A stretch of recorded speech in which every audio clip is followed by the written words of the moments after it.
Create-tives! So today I want to talk about self-improvement. Self-improvement is one of the most important things you need to do if you have gone through past trauma. The last thing you want to do is let your trauma get in the way of your present. So today, let's talk about it. My name is Linda and welcome to my channel. Nowadays, there's so many books out there for you to go read about self-improvement.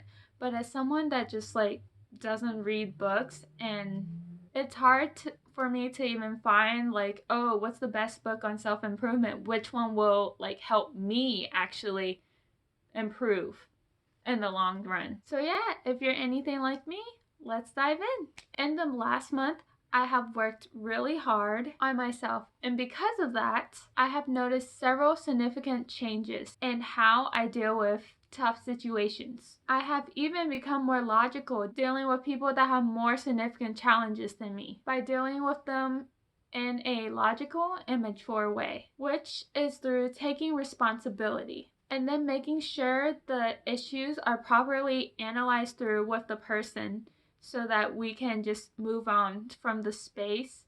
Because if there's an elephant in the room and you and that friend's relationship won't work out too well if that elephant in the room isn't dissolved. I have also noticed that my confidence has skyrocketed over the past month because I have stopped asking for approval. But it wasn't because I constantly started working on not asking questions. It was because I worked on myself in the way of understanding my needs, understanding my wants, and understanding why I do the things I did. So let's get into self-improvement.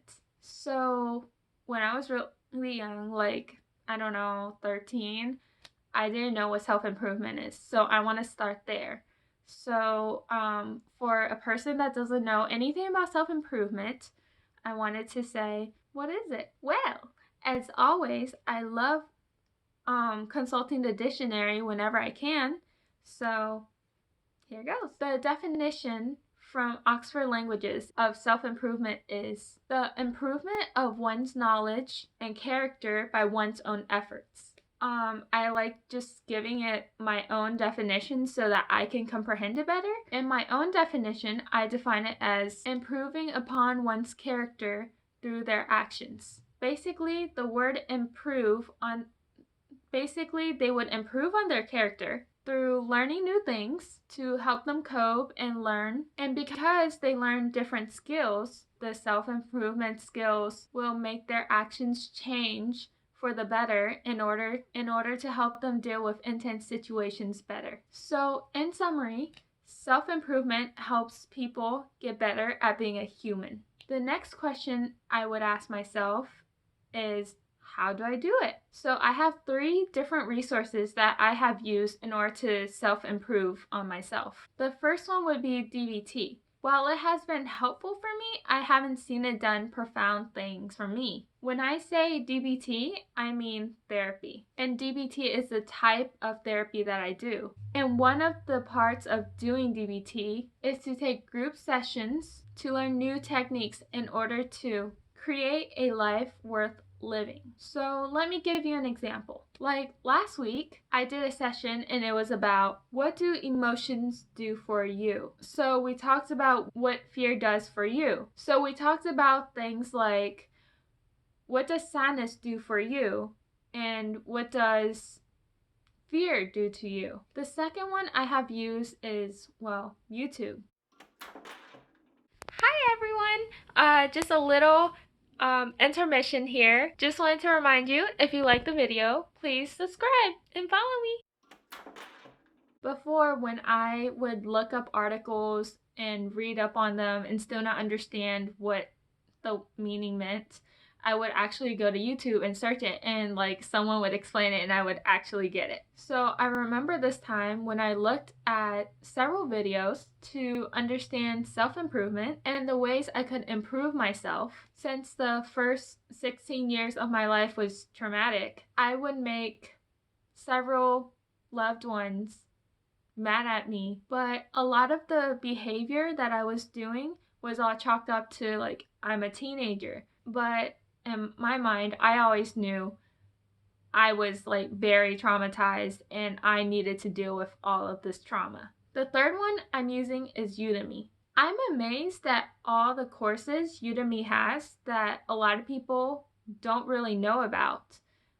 They're like free courses that you can just go in and take. They offer so much knowledge, and I want to share some of the knowledge that I learned from one of my Udemy classes. So I recently took a class on Udemy called Self-Care for Productivity. It was so helpful in helping me be more productive in my life. And it also reminded me taking care of myself would actually make me more productive, which I knew, but at the same time, like, it was just, I don't know, it's a concept I didn't really think about. The course was from Melissa Steginus. Some other things I have done, like self-reflection stuff, because I did the self-reflection stuff through Melissa's class when she talked about like creating a daily habit that you did. So my daily habit's name is Time for Linda. The activity is basically to ask myself questions for the day and get me to throw my mind into the activity and make sure to focus on what exactly I'm doing. I have also watched several motivation videos on YouTube when I was feeling unmotivated, and one that really stuck with me was like so good in explaining like there's going to be test days. There's going to be days where you're tested and you have to show up for yourself. And that made me feel like that I just felt so understood at that point. I'm going to create a series and link some of the videos below in order to help you guys like have a playlist of these motivation videos. And also, I'm so excited about this because I wrote a self-improvement guide and the link is below in order to get more information about self-improvement on things to do to help you improve. So go take a look. Hi Creative! Thank you for watching till the end. Make sure to go check out the videos for motivation that I talked about. Go check out Melissa's class, Self-Care for Productivity. And most importantly, download the guide because I made it for you guys, so why not? And thank you so much for watching. Until next time, Creatives.